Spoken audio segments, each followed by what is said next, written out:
Hey guys, welcome to another episode of the Tampa Bay Real Producers Podcast. This, of course, is the podcast that is made for real producers, by real producers, and with none other than Tampa Bay's real producers. It's also powered by Top Producers Nation, where we help agents become top producers in whatever their desired markets are across the country. So today, our guest is Mr. Adam Morejon. How you doing, brother? Good, man. Yeah, thank you for having me. Good to have you here, no doubt. Adam is, if you see here right in the front, Adam was our cover spotlight for the July 2024 issue in Tampa Bay Real Producers. We got to dive into his story, which we're going to do now.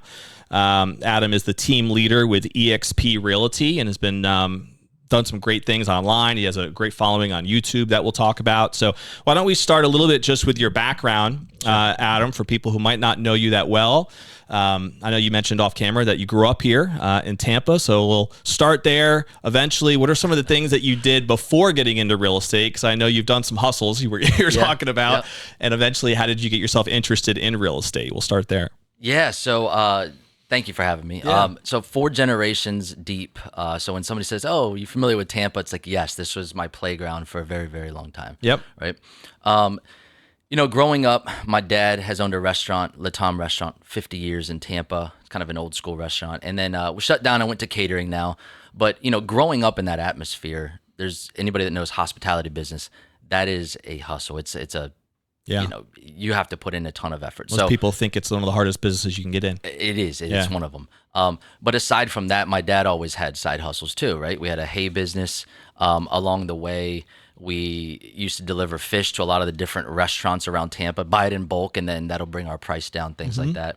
One of the ventures... Slinging fish. Yeah. Fish boy in college, right? There you go. Always smelling like it, kind of. Did you go to USF? Or? I went to USF, yeah. Okay. Yeah, now, one of the biggest... I guess hustles or businesses, not even a hustle, it's a business that we had was a Hog Wild Mud Run, which was people running through obstacle courses, kind of like Tough Mudder. Nice. And we got it up to a little over 3,000 runners per event. Nice. And we do about 4 a year. And this was pretty big. It lasted 5 years in Tampa. Was this in school or when you were done with school? No, this is after school. Okay. Yeah. And that was great until there was 2 mud runs every other weekend. And it got a little crazy. And I said, if it's not profit, all these darn copycats out there, man. Yep. You know. But I will tell you, it's kind of crazy because my dad was doing catering. I was in that business a little bit. At that time, I was getting ready, you know, getting married. My wife is like, "Man, you guys are coming home at 4 a.m." Yeah. Because catering, you know, weddings at night. You're prepping for the next day because you got 3 weddings on a weekend. So kind of long story short there, it's like, man, I think I need a different life. Lifestyle needs to change. You can't, the hospitality business can wear on you. Yeah. And when you're planning to have kids, you're getting married, you know, that's part of the new path. So that's really where it led me to real estate. Okay.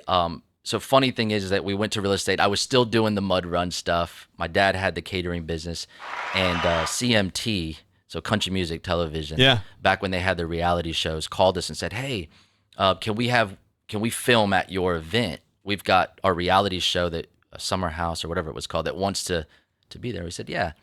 From that event, they actually wanted to hire us and do a reality show on our family. Wow. Because of all the different businesses we were doing, you know, basically following all of it. The restaurant, the mudder, the whole 9 yards. Yeah, we shot a pilot for it. So we actually went down that road. And then my wife probably talk some good sense. She's like, "You probably don't need that. You know, reality shows like to bring a lot of negativity out. Is it really going to help us?" And you know, they're going to want to get drama somehow tied into this. Yes. And I was like, you know, you're probably the smart one here. So let's just go ahead and trust you. But yeah, that just led me into real estate. And then so was there anyone in your family that was in real estate, or was there an interest already at some point because of it, or what was it about real estate that you were interested in? Yeah, so I was an economics major at USF. Okay. Always loved studying the markets, anything from stock market to real estate. And my uncle, George Morejon, was actually a successful agent at Keller Williams at the time.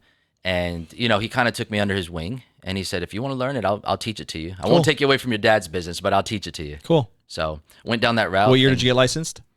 2014. Okay. January, I believe. I was curious, too, about your dad's restaurant. Was it COVID that caused him to close it down, or was it before that?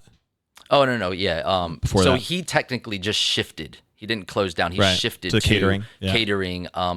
You know, people started asking for weddings because we were since 1995. So in the 50s we were on Columbus and Armenia, but in the 90s we went to the Centro Studiano, which is a building in Ybor City. Okay. All right. Downstairs it was massive. We had a ballroom. We used Is that near the Columbia restaurant anywhere in that area? It's right off of Palm in Nebraska. Okay. People know it because they see the black iron gates, and it's like a 2-acre lot. Gotcha. Right there off of 7th.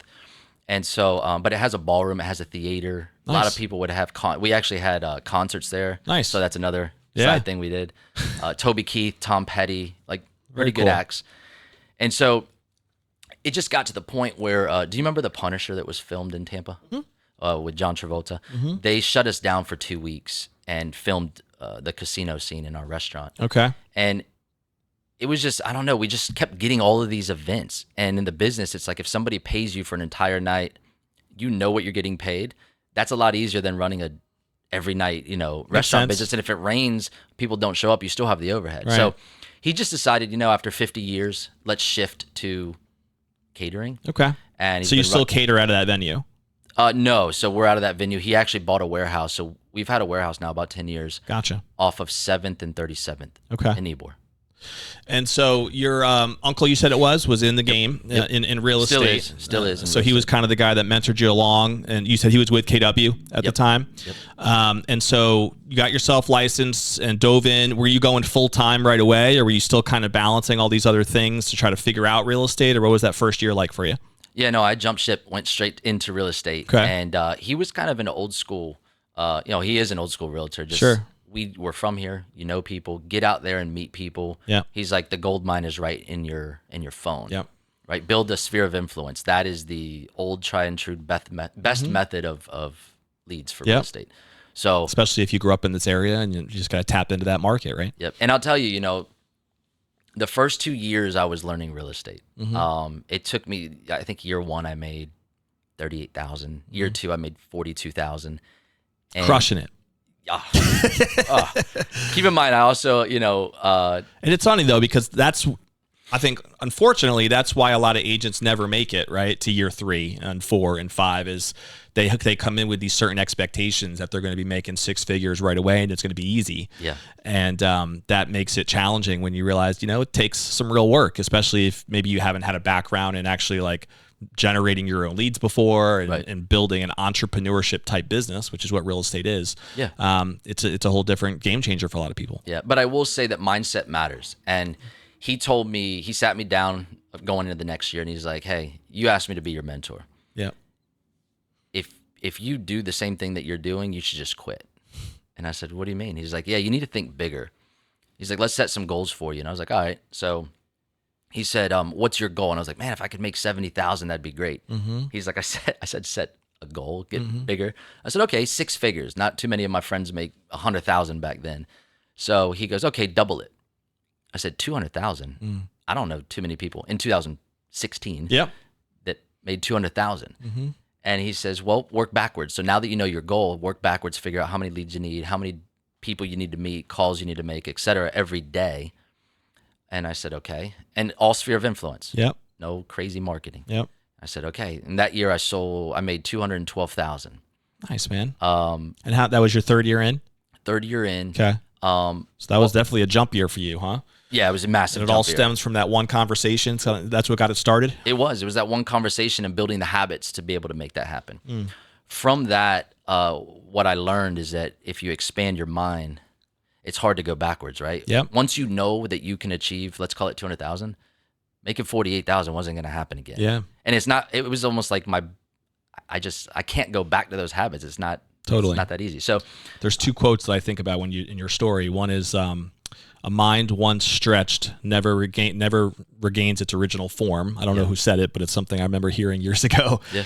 And then another one is this idea that, that one just slept me. I'll think about it later. Yeah. But yeah, your story is powerful because it's the idea that it really does start first with the mentality, right? And then in order to be able to get to where you want to go, if you can't, that's what I was going to say was if you can't, something about if you can't see it, a mind that can see it and believe it, that's the first step in order to achieve it, right? Something to that effect. Yeah. But it really does start first with the belief system. And a lot of people struggle with that. And it's that old thing, like, you can't unsee something. Yeah. it's like once you've reached it, it's like you can't just pretend it didn't happen. Like, you know it's there and you can't trick your mind otherwise.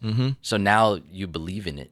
And then you already found like, okay, this is a success, what is it called? Habits, right? This strategy works. Now you just lean into it. What were some of the specific habits that you remember, Adam, that helped you have such a big spike that year? What were some things you did differently? Consistency and really, I don't want to say time blocking, because I'm not really good at time blocking. I'm not good at, to me, I'm better at just grinding. Okay. If that makes sense. So just walking in every day with a purpose, laying out my day of what I need to achieve within a week. So I'd say I need to make X amount of phone calls, and it wasn't like 400. Yeah. I had a database, by the way, of something you can believe in. I had a database of 120 people. The thing is that you need to build a wall around those people and make it gold. So I would meet every twice a year. I'd meet with everybody in person for a cup of coffee or beer or something. And that was just a conversation. It wasn't salesy. Yeah. It was building that relationship, that trust, because they're going to refer people to me or they're going to sell real estate with me. For sure. And that's as simple as it was. And then I would, a few mailers that of importance, things like that. Is that targeting like specific neighborhoods, or who were you targeting with the mailers? This is all database. So this just is people your 120. Yeah. Friends, family, you start with first, coworkers, church, whatever you need, that you start building out those rings. And I learned that sometimes, like, he might kill me, but my brother didn't send me a whole lot of people. So the person that you would think like, oh, he's going to send me, because that's my brother, But yet my neighbor, one of my neighbors who maybe we just really don't get along, you don't think of, would send me 2-3 people a year. Yeah. It's crazy. So I never really counted anybody out. You never know who your biggest fan's going to be. That's right. Or your biggest, referral source. You never know. So I just kind of always made it a sense of like, reach out to everybody. Don't be scared. Getting turned away is fine. That's part of the process. Yeah, no doubt. So, do you remember how many transactions you did that year? I don't, man. Okay.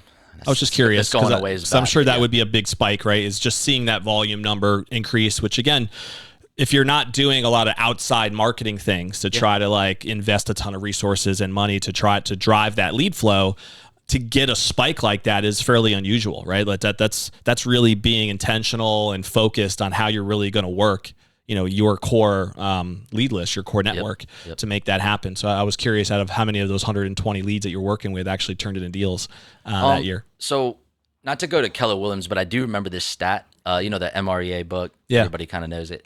There's a stat in there that I think is actually pretty dead on. And I want to say that was 1 out of every 12 people in your sphere of influence will be a deal that year. And then that same amount every year will be a referral, if they're your top tier. If you're working it. Referrals, yes. Yeah. So if you got to think about that, if you have 100 people, let's just round 12 to 10 for easy math here. 10 people are going to have a deal with you, and then 10 of those are going to refer to you. That's 20 deals in a year. Totally. If right now your average is 500,000, just random number here. Yep. That's 10 million. Yeah. Makes sense. And that's not including that right there puts you on the knocking on the door of being in the top 500 as a real producer. There you go. Right. So that's the easiest math that I could tell people. And it's like, you don't need thousands and thousands of leads. It helps, but you're better off having just a strong base. Yeah, man. That's good stuff. Growing that. Yeah. And it just really brings home the power of having that, really digging into your niche, right? And figuring out what your network is, then finding out a way to serve them on a regular basis. Now, I know over the years, you've really built quite a following online, right? Yeah. And so at some point, I guess that became an idea where you were like, all right, I'm really going to do this social media thing, and I'm going to do it right, and I'm going to go after a certain, I guess, would you say YouTube is your favorite platform, or one of all of them, or what? They're different, but it would be the one that's kind of led the way for me, yeah. Okay. Yeah. So when did that start? Was it always part of the game plan, or did that happen somehow during the process where you were like, I'm going to start building out this social media thing? Yeah. What's funny is it's probably even till today, I'm not a huge fan of social media. Yeah. I don't put my kids on social media. Necessary evil, huh? Yeah. Yeah. I don't put my kids on social media. Right. I don't do a lot of that stuff. So it is kind of like a weird one for me, but kind of what led us there was how I built my business on the sphere of influence. And I still think that that's number one, no matter what, because you never know when somebody, a social media just goes under for some reason, right? For sure, yeah. Look at if you built your platform on TikTok, and there's conversations of TikTok might go away, right? So something like that, you never know. But your sphere of influence, nobody will take away from you. So I still think that's the gold mine. Yep. But when COVID hit, right, everything shut down. Kids had to come home from school. I couldn't just go out and meet somebody at a coffee shop anymore. So that's where I kind of had to pivot, and I had to say, let me learn a new skill because I'm not going to just stay here and let my career go to nothing. So I actually went online and I said, what kind of leads do I want? Well, I want to attract people. And first thing I found was just the easiest one was Facebook ads. Everybody knows about that. Paid somebody to teach me Facebook ads, did it for 1 month, had like 70 leads and filtered those leads out. And man, it just all kinds of leads we were talking about off camera. I was, oh yeah. from all kinds of sources. Oh yeah. And so I just felt like I was convincing people to work with me. Yeah. It wasn't the same, especially when you come from a background of sphere of influence where you build that relationship. Yeah. I was literally cold calling and convincing people. So I immediately shut that down and said, that is not the route I want to go. I never want to cold call anybody. I've never done it. I don't want to. So I was looking for the next thing and came across YouTube where it was like, man, this is a really good long form content where you can get a message to somebody. And I saw a few people around the country, this is back in 2020, January 2020, that were doing kind of like living in videos where it's like living in my city. This is what you need to know. It really attracts the relocation, which obviously as years came on, that kind of exploded. So, you know, I said, well, yeah, that makes sense. Let's talk about the lifestyle. Let's talk about neighborhoods, why you want to move here. Why do you want to live here? And if you're even here, you know, talk about new developments, neighborhoods, things like that. And so just started grinding away and learning that. Instantly. Did you create a channel right away? Yeah, right away. What's it called? Living in Tampa, Florida. I'm sorry.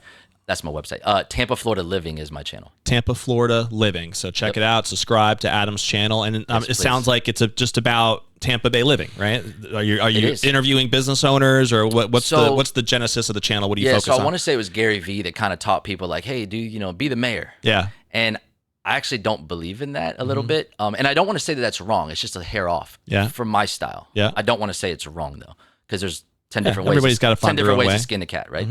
But to me, if I'm interviewing a restaurant owner, that's not helping anybody understand what the life is like here. That's not helping them if they want to move here. That information's not what I'm trying to deliver. Now, what I would do is I would cover that restaurant in maybe a group of restaurants if that's part of that video. So what I mean by that is it might be a video about 10 reasons why you want to live in Tampa, right? Yeah. And part of that could be because we're a top foodie city, HubSpot or whatever. No doubt. Wallet Hub said, hey, we're top food spot. So let's talk about these 10 of my favorite restaurants. You got Burns, you got this, you got that, and you start going through them. Yeah. That would make sense. Okay. Because now I'm giving them information that's useful and valuable to them. So I'm always thinking, how can I be a valuable resource for whoever's watching this? So most of your channel, if I'm hearing you correctly, is basically you providing content on just information that you think would be relevant to your audience about the Tampa Bay market, not necessarily interviewing styles of whether it's business owners or whoever, but is it also about like specific neighborhoods, areas that are booming for, a real estate reason, things of that nature? Is that also involved in there? Yeah. I mean, neighborhoods are definitely part of it. I mean, we cover a lot of new construction. I mean, I'll do a West Chase video or a Carrollwood video, right? But a lot of it is new construction. Just to spotlight some of the neighborhoods for people who might not be here but are interested in maybe moving, right? Learning what the neighborhood options are, I would think would be even cool. Even people that live here, I know locals probably think like, I'm not living in the suburbs, right? But you'll be surprised at how many people want to live with a new construction out in West Chapel, Land O'Lakes, or something like that, because now they're like, hey, there's traffic. It's a little more congested in the city. Or, I needed the city now, but now I have kids in those master plan communities with those, lagoon pools and things like that. Kind of attract us. So there's a lot of different reasons. And I even get listings from that where it's like, hey, I'm thinking of selling my house in Carrollwood and moving to Starkey Ranch. Or something different. And it's like, yeah, no worries. No, that makes sense. So again, for me, it's let's focus on showcasing the neighborhoods. When I think about a neighborhood, I'm thinking, if I want to live there, what information do I want? I want to know the home builders or the architecture, the type of home, right? If it's older homes. I want to know what are the things to do, the amenities within the community, as well as the amenities around the community. Sure. So if I live there, what's my suburb or area around it, 10-minute drive going to look like? proximity to things like the airport, downtown, work, and then of course, what are the schools looking like? Like that's a really good template for a video. And now you're just going around shooting those videos. But then, do you have a favorite video that you've done that you think of, or one that's gone viral for you, or anything that's kind of stood out? I'll tell you, videos go viral sometimes. The ones that you don't think. You don't even. I know. It's kind of random. I've poured so much time into like certain Usually videos. it's the ones that you don't put as much time in. Yep. Yeah. I poured so much time into a video, and it just kind of like average. Right. And then the one that I was like, oh man, we don't have time. Let's just sling this thing together. Right. And I usually don't like doing those. Yeah. It just went like 100,000 views, and I'm just like, what? But they do. Now I'm starting to evolve a little bit, so it's a little bit more than neighborhoods. I just interviewed Mayor Jane Castor you were mentioning a few weeks ago. Cool. And learned a ton about Tampa. If you're interested, local or moving here, we talked about traffic, the different developments, expansion of the trolley system and the Bright Line train. And then, I had to hit her up with crime because she was the old chief of police. We talked about a lot of interesting stuff. That's cool. How did you end up getting in that interview? Did you reach out to them, or did they reach out to you somehow? That one, I actually reached out through, old Tampa contacts to make that happen. Ain't nothing wrong with that. Take advantage of that network. Yeah, she actually used to do triathlons with my dad. Oh, cool. Way back in the day. Nice. So that was pretty cool. But from that, I've had other people reach out. Yeah. Because again, that's social media. Yeah, no doubt. We get people reaching out. I was just on a podcast yesterday as an example of someone who sees us on here and wanted to have me on their podcast to talk about, this was up in Pasco County, but to talk about being a good neighbor and working in the community in Pasco County. So you never really know who's listening, who's watching. Yep. You just put out good content and hope that people appreciate it, right? Absolutely.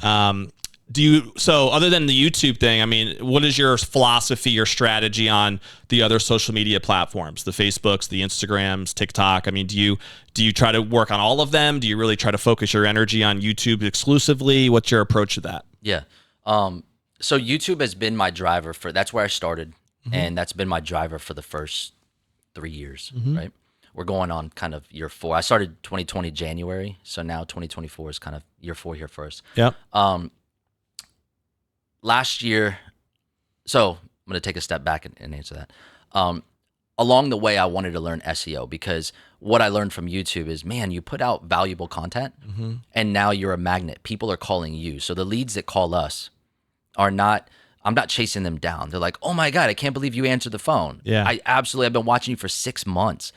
I'm ready to buy a house. Can you help me? I need to know the areas because I'm not familiar. Yeah. So that's the lead. They're warm, So now I've learned, okay. What's your cadence, by the way, on your YouTube channel? Do you put out videos every week, every day? Yeah, one a week. One video a week. Yep. And you've been doing that since 2020? Yep. And a few weeks ago, I had COVID. That was the second time in 4 years that I have not posted a video. Nice. So consistency is key. Yeah, that is key. It's huge. Yeah. Yep. That being said, and lesson learned, you should always have one in the queue. I didn't because I had just it piggybacked right off of vacation, so I was like, oh man. But anyway, that being said, I just learned that being a magnet, attracting those calls is really what I wanted, and I was like, if this works with YouTube, why can't it work with other things? So I built my own website. livingintampaflorida.com. What I did was I created area pages on that website. So I, again, kind of in line with what my YouTube channel was. Yeah. I want to be a resource. I don't want to say, oh, I'm number one realtor. For me, it was more like if people come here, how are they going to value what I'm giving them? And so I created a map, and every page is its own blog, but it's really an area page. That same template I told you about the community. Yeah. Neighborhoods, things to do, schools, is what each page is. And that's cool. And they rank as pages on Google organically for free. Yeah. So I was like, man, got a website that ranks.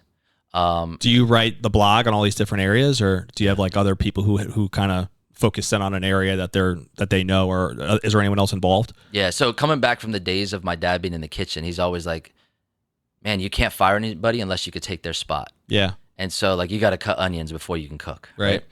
And so it's kind of the same idea is like I needed to understand how to blog before I could hire somebody to blog. So for the first year I did it myself, and then I did hire actually hired my sister. Yeah. Just somebody, hey, you need something? Yeah, let's teach you how to do this. But it really is simple once you have a template. Sure. You're not guessing, you just need, hey, I need a topic. and then you pile it in. So once you do that, though, then it starts to rank. And so now I'm having blogs that are ranking, which, by the way, Google owns YouTube.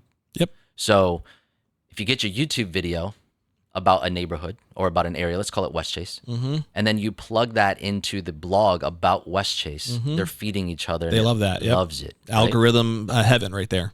Absolutely. They're going to both promote each other. Yeah. Absolutely. So now I'm expanding. It's not just YouTube. It's YouTube. It's blogging. It's the website that's ranking. And so I said, okay, this past year I said, well, I told you I didn't love social media, but let's do Instagram. And you know, a lot of people told me, hey, we have not figured out Instagram. Just start posting. Yeah. Consistency. Just post and stay consistent and do reels. Reels get the most reach and all this stuff. And I said, yeah, but every algorithm, every blog, every YouTube has a strategy. It can't just be throw it up. Right. So I reached out to a couple different agents around the country that I saw were successful, more successful than most. And I looked even locally, and I'm like, man, what are some of the successful realtors, people that you've even had on here? What is their reach? And it was like 5,000, 7,000. And I was like, that seems like a pretty good reach. Yeah. So how can I beat that? So my goal was first year, I want to have, I wanted to have 5,000 followers by the first 90 days and 20,000 by the end of the year. Okay. I thought that was a really big goal. On Instagram. On Instagram. Yep. So I started really the week of Christmas 2023. So just recently, I started Instagram. And is the Instagram brand the same brand as Tampa? Tampa.florida.living. Okay. Somebody already had Tampa, Florida. The interesting thing too is, like, as you said, Instagram and Facebook are owned by Meta. Yep. And they don't like sending people to other links. They so do not. Posting like a YouTube thing on there ain't going to fly very well. It's not going to work. It has to be its own strategy. Exactly. Yeah. So you really have to have a separate strategy for it. Yep. But go on. I interrupted you. No, you're fine, man. You're fine. So you know, I studied it and chatted with 3 other people. I actually called them up and said, hey, what are you doing? You know, I'll teach you YouTube. You teach me Instagram. So we just kind of talked. And then I put my own spin on it. You know, we're not copying people, but we're also not reinventing the wheel. Sure. Why would you do that? So wanted it to be about the lifestyle here. So I do a weekly things to do every Thursday, things to do on the weekend. Just had one the other day that did 177,000 views. Nice. On things to do. And these are just short form reels or stories? Yep. Or both? Yep. Every majority of what I do, like 99%, is reels. Yep. A lot of times I'll get the exact same reel and I'll repost it as a story, but with a poll on it. Just not trying to overwork myself. Yep. But idea there is just posting it every day, 1 reel a day, consistency. And I think we're about to hit probably today 35,000 followers. Nice, man. And that was started like 7 months ago. So the plan is working. I smoked my goal. And so you have it set up, I'm assuming, so every time you're posting on Instagram, that reel is also on Facebook, right? Because they're all synced now, I think. So you can have them show up in both places. And I opened up the Facebook page, and I haven't really put too much. Is this a business page or a personal? It's a business page. Yeah, on both Facebook and on Instagram. Okay. And now it's all branded through the same thing, Tampa, Florida Living. Yep. What I will say though is that Instagram has surprised me. Coming from the world where I came from, learning YouTube first, I always thought that's going to be the gold mine. And it still is in my mind, because I feel like you can deliver more value with long form content. But with Instagram, it's actually opened more doors locally. So I'm getting a lot of reach outs. Ex-Mayor Bob Buckhorn reached out to me. That was cool. We had coffee. From that just that conversation, it opened up other doors that we're talking with. Had a lot of local businesses, specifically restaurants, hotels, that we're collabing with now and doing things there. And again, I'm just going from the mindset of like, if you want to live here, let me help with understanding local businesses, sharing the lifestyle. You know, some of those reels that we do, if it's not like just a collab. Quick tech question. When you collaborate with someone, do you generally tag them or use the collaboration option? Do you always do collaboration? Collaboration option. Yeah. So you think that's more effective than, because I don't think you can do both, right? You can't tag them and collaborate. I found through Instagram, I think. I've never tried to do both because I just knew the one I wanted to do. Gotcha. But the idea there with collabing with somebody is that you open up to their audience, right? Because it's posted on their page as well, right? And vice versa. It's kind of a two-way street there. Versus tagging them, I think they just get notified. Exactly. Right. Exactly. And then they can share if they want, but it's not posted on their page to their audience. Yep. So Yeah, collabing is a big deal, and it's Yeah. like, what an amazing way to like get a bigger reach. Yep. And so what I've done, I think, really well with my Instagram page is the entire goal is to get exposure and to grow as fast as possible, all while teasing real estate. So once a week, I'm always doing a home tour. What else? Probably once a week, I'll find an article from the Tampa Bay Business Journal or the Tampa Bay Times, and I'll talk about it. You know, hey, this is what's going on in real estate. This is it. And so those may not be the viral reach, but that's the value add. Yep. And so people are like, man, you're getting exposure and you're getting real estate. And I'm always a call to action. You know, DM us, call us. Yep. And that's a bonus with Instagram. They can DM you directly. YouTube, they can't. Yep. So, how about YouTube Shorts? Have you done anything with that yet? So no, I haven't on purpose. If I was gonna do it, and if I was like, people were asking me like, "Hey, what would you do?" I would create a separate channel for YouTube Shorts. Okay. My reasoning is that I know one of the metrics on YouTube is that average view duration. Right. Whenever your channel is looking at like short form versus long form, that's two different things. It's actually two different audiences in a way. Yeah, that's a good point. And so I don't want to. So that short form, actually, you're saying can actually hurt the overall ranking or the success of the channel? Just my opinion. Yeah. I mean, I don't know. It's not tested. Yeah. But just my opinion. I don't want to mess with what's already working. Yep. I would almost just do an entirely separate channel. And if it's like, hey guys, if you want to look at our long form, go over to our other channel, you know, and send them over. I'd be curious to think, I mean, you are creating short form content on Instagram with all your real content, which is basically the same thing, right, as the YouTube shorts. So, I mean, you can literally take that same content, have a separate channel on YouTube and have it just be shorts, just to test and see how what would happen. Oh yeah, I think you could do that. But again, I wouldn't want to put it on my main channel because it's different.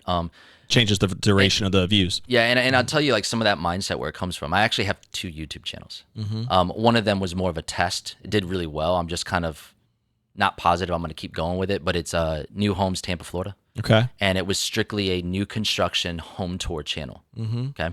I built it up really quickly to about 14, almost 1,500 followers. Nice. But what I learned is that after studying this is you can't post new home tours on the same type of channel that I have, a lifestyle channel. It doesn't, they're two different audiences. And you would think, well, how come they're not the same audience? It's like, well, somebody watching a home tour specifically might not be interested in the lifestyle per se. Reason I'm saying that is on the lifestyle channel, I tell a lot of stories and I open it up with, you know, me talking. I just set the tone. Yeah. On the home tour channel, in the first 30 seconds, people would jump off, and I'm talking 50% would jump off if I talk more than 15 seconds. They want to see the house. They just want to see the house. It's not about me. Yeah. So that being said, if you were to blend those two on the same channel, they're two different audiences. Yeah. But some overlap, but they're two different ones, and that's going to confuse the hell out of the algorithm. Yeah. So no, it's smart. It just, I hope this is, I'm learning a lot just talking you through it. And, you know, we've been doing a lot of stuff, obviously, with this podcast and other event content on YouTube. And so I've been trying to dive in and learn as much as I can too about the YouTube algorithms and how to properly structure things. So I think what I hope the audience is taking away is the importance of just having a plan, you know, having a strategy revolving around these social media platforms. Even if you're not a huge social media fan, like Adam said he's not, the idea that it's a necessary evil, right, in today's world, to at least have a strategy behind how you're going to use it, you know? And if to ignore all that, I think from a business sense, is pretty naive when you think about the amount of eyeballs and the visibility that's there. If you can just do it right, who knows what the possibilities are, you know, for your business. And so, great stuff, man. I appreciate you sharing what you have so far on the social media takeaways and the stuff you continue to learn. I'll have to keep picking your brain on that, I guess, and start following you around to see what I can steal from Adam and his YouTube genius. But you now are a team leader. Yep. With EXP. We were talking about that a little bit as well. So when did that transition happen? And, you know, the desire for you to start building an organization and building a team rather than just going into self-production. I want to talk a little bit about that. And then I'll kind of revisit some of the social media stuff because I'd like to hear more about how the social media stuff is also helping the team growth, right? Yeah, absolutely. But why don't you touch on that for a second? Yeah, so, I mean, it got to the point, 2020, that, you know, I would say in the first 6 months already, I was getting leads, and I was like, whoa, this is getting, you know, this is working. Yeah. And coming from a place where sphere of influence, now I'm trying to juggle both. But essentially, I was creating content every week, which is time consuming in itself. Then I was getting new calls that I was having to service leads coming in. Then I was out showing homes. Yeah. And then still going to inspections, closings, and everything that every realtor has to do. So a lot of juggling there. On top of family time, I have two daughters. So a lot of it was getting busy. And year one, 2020, we did 11 million from YouTube alone, which was like insane. It's a solid source. That's a big jump. And I was like, whoa, this is really working. And by the way, when you think about that pipeline, that growth, anytime you do organic content, it snowballs. Yeah. So when I, at the end of that year, it was way bigger than it was at the beginning. So it was like, I'm full steam ahead, and it's still snowballing. It's still growing. Yeah. So I think, how can I handle this? I was getting burnt out. And I said, let me hire another agent. So instantly I was like, I need to, get a partner, basically. Let them do the real estate. I'll start focusing more on the marketing as well as the real estate. From that, 2021 kind of kicked in, had 2 agents. That was a big year for a lot of people. Yes. Oh, and all that. You can imagine how crazy it was, right? And had to hire an admin. The admin helped basically kind of like an ISA, because again, we're not, an ISA of like service. We're not calling from a sales perspective. Right. We are literally taking inbound calls left and right every day at that point, and servicing them, and then saying, okay, let me get you with an agent. And then the agent takes it. But we did 28 million the next year. Was that your best year? No. So again, it's this year. Are you on pace for your best year this year? So far, I think you said around 50. Is that right? Yeah, we're shooting for about 50 right now. We did 46 million in production last year. Okay. Which again, it's just 11, 28, boom. It just keeps going up. Yeah, man. So this year we're at midpoint. We're looking like we'll probably get to 50 or a little bit more. A lot of people, even people I've had on this show, struggled last year. It was a down year for a lot of different, big name brands and big name teams. And so to see that you've had this consistent growth, I think it really does speak to the power of building the network. And you started it with your own network, even if it was the old school methods, but then you elaborated on that with all the stuff you've been doing on social media. But it's still all about building that network, and that's what makes you bulletproof, Yeah. I have seen a little bit of a slowdown this year, not the leads. So the leads are still coming in the same way. Conversion's different. It's just, the market is slowing, and it's not slowing. It's just hesitation to pull the trigger. And not to get into, what the market's going to do, but I do think it's temporary. And there is absolutely, I think the best plan right now is build that pipeline, because you don't know what it's going to look like on the backside. Yep. And so, I'm just still going, and it's still producing. We're still growing, just maybe a slower clip this year. Yep. Which is it's still healthy. But to answer so you're no longer in production now, you were saying before, right? I was about to tell you that. Go ahead. So after we went to this, and you could see how I added agents, the number one thing I decided to do after actually talking to a few other agents around the country in my same position was I said, man, get out of production. I said, what does that look like? Like, well, you start focusing on the marketing side, and you're basically partnered up with everybody on your team as they're selling the real estate. So that gives you more time. And it is tough at first, because it's like, well, they do it as good as I do it, that mentality. And it takes you a little bit to really step back and trust them and build that culture on your team. And now everybody's winning, man. And it's absolutely phenomenal. I had to find the right people that wanted to sell real estate. I feel like we could do a whole podcast on just that. Like finding the right people. We'll have to have you back a second time to dive into that a little bit more. Yeah. Because that's a big challenge for a lot of team leaders, and they go through a lot of learning curves and then a lot of pain in trying to make that work. Yeah.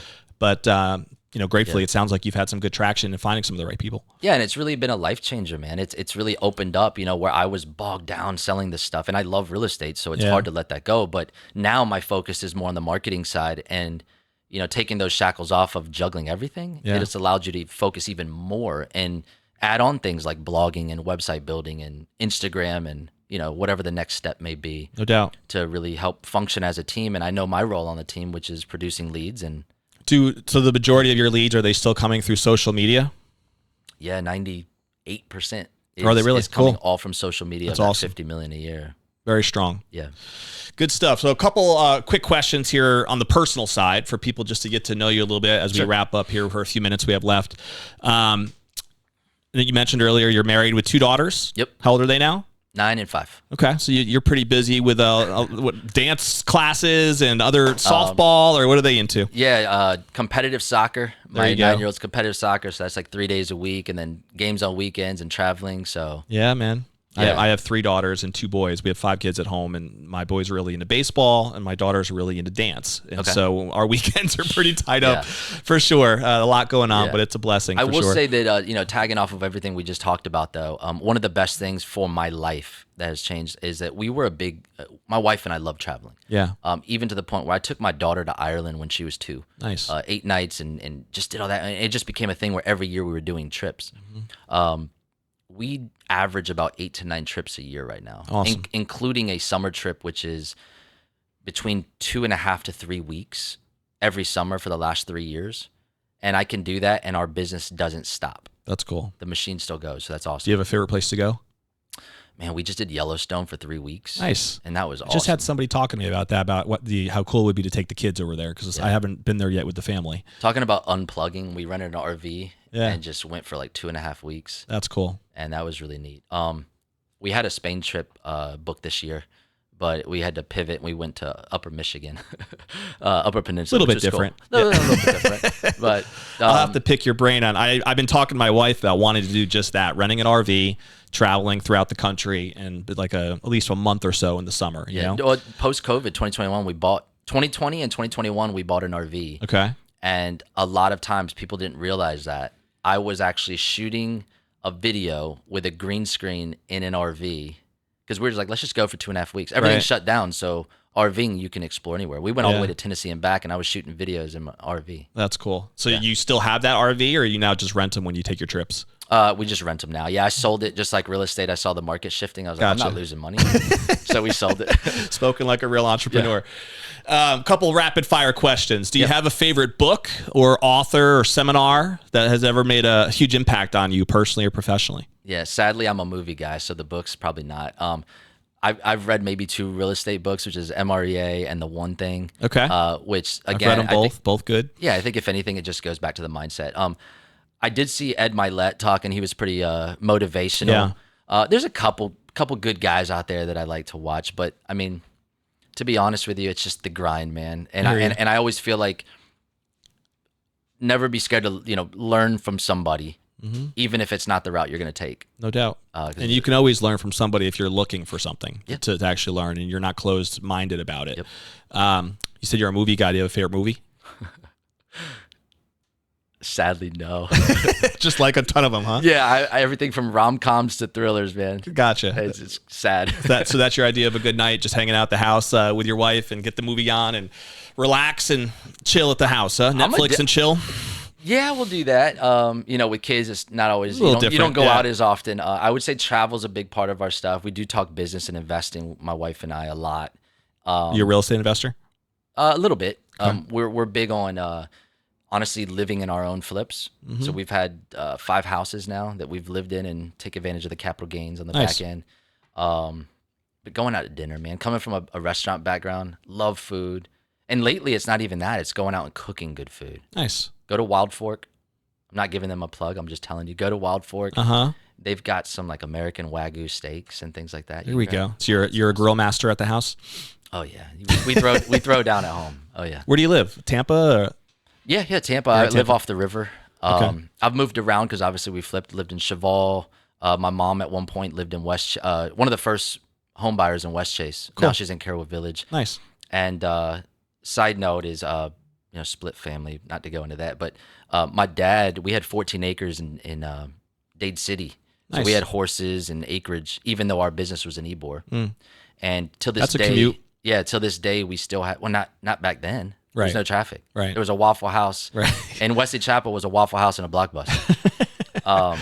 Little different today. Yeah, but we actually have off of I-4, McIntosh Road, we have 400 acres with cattle. Wow. So that's awesome. People don't realize that Tampa's that versatile where I'm like, man, you don't have to go that far to find land. 20 minutes this way, you've got cattle. Yeah. 20, 30 minutes that way, you got beach. Yeah. You got a great cosmopolitan city now. That's cool. It's kind of neat. So yeah, it is, man. It is. We're running out of time, but I'm enjoying our conversation. I feel like I have other questions that I can ask you about that too. But well, again, we'll have to have you back sometime. Last question I have for you, Adam, is and this is kind of our what I call the legacy question. So when you think about that day when you're sitting on the rocking chair years from now and you're thinking back to what you think you want to be most remembered for, what do you think what would be most important to you in terms of your legacy and what you'd want to be most remembered for? Just in life? Yeah, could be personal or professional. Man, that guy had fun with everything he did. That's a quick one. Yeah. Just having fun, having people around you, always enjoying whatever it is you're doing in life. Even in real estate. We're selling real estate, let's have fun with it. No doubt. We're traveling, let's have fun with it. I mean, it's too easy to enjoy where you live, your life, and having fun, especially when you're healthy. You only live once, right? Like you said, as long as you have your health, then you should. Problems can only be so much, right? You got to be able to accept the good things. For people who might want to get a hold of you, pick your brain a little bit more, maybe on your YouTube philosophies or any sort of social media things. We dove into a little bit of that today, and I think you have a lot of wisdom to share there. What's the best way for someone to reach you? Yeah, I'd love to throw out my cell phone, but I'm going to make it a little bit harder for you. Go to my YouTube or my Instagram. My cell phone is on that. Or you could DM me through Instagram. You can email us. All of my information is on YouTube, Instagram. It's Tampa, Florida Living for both of those. Very cool. Yep. Well, thanks for being here today, Adam. This was a great conversation. If you don't already subscribe to our podcast, you can click the button. That way you're notified every time that we drop a new episode, which of course is every week. Every Friday, you can see the types of conversations that we just had here with Adam. And we're going to end the episode the way we always do, which is with a challenge to the audience. Anybody who's watching live through Facebook, YouTube, any of our streaming platforms, or you're listening on any of your favorite podcast platforms, what is one action step that you can take today that's going to help propel you forward personally or professionally based on this conversation that you heard today from Adam? Maybe you're somebody who really needs to step up your YouTube game and you've seen some of the results that Adam talked about.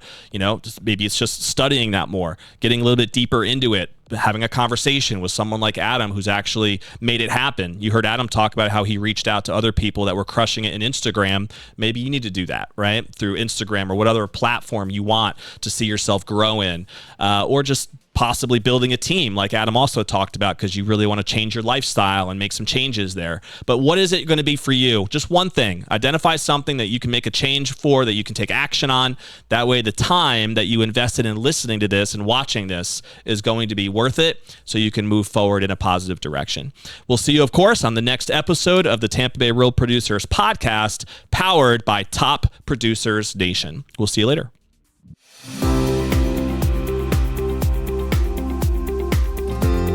So my name is Jason McIntosh. I'm the team leader of the McIntosh Group out of Remax Alliance Group based out of here in South Tampa.